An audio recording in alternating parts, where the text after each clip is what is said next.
wanted to have a world in turmoil. Chaos starts to spread all over the world. Two big teams waging war against each other. You just want to destroy this other faction.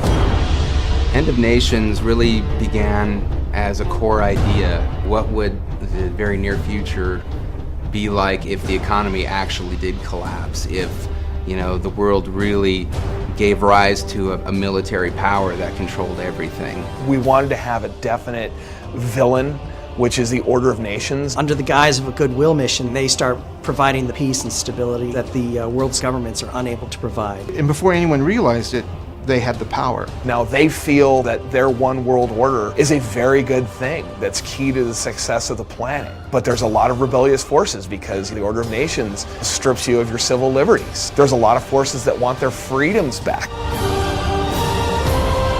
Moncur Dean was an assassin and an intelligence officer in the Order of Nations. Some of her friends decided that she was getting too powerful, and so they decided to say that she was a double agent. She was ultimately sentenced to death, but escaped and decides that she's going to form her own vision of what the Order of Nations was supposed to be, and that becomes the Shadow Revolution. Shadow Revolution is more like sleek hit and run, faster vehicles and strike vehicles, and a little bit more high-tech vehicles. Subterfuge, ambushes, they're really great at getting in there, doing a lot of damage, and then fading out before the enemy can retaliate.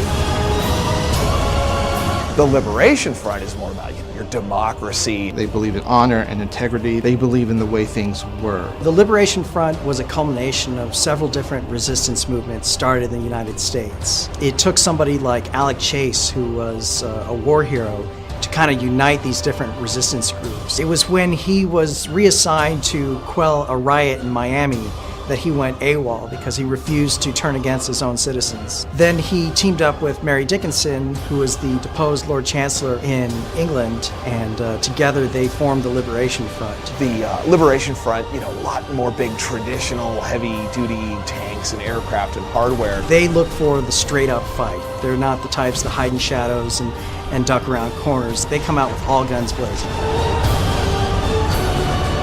And so these two polarizing ideas keep these two factions in conflict. We wanted to have this place where people could rally with a side where they could battle against the other side. So, Shadow Revolution versus Liberation.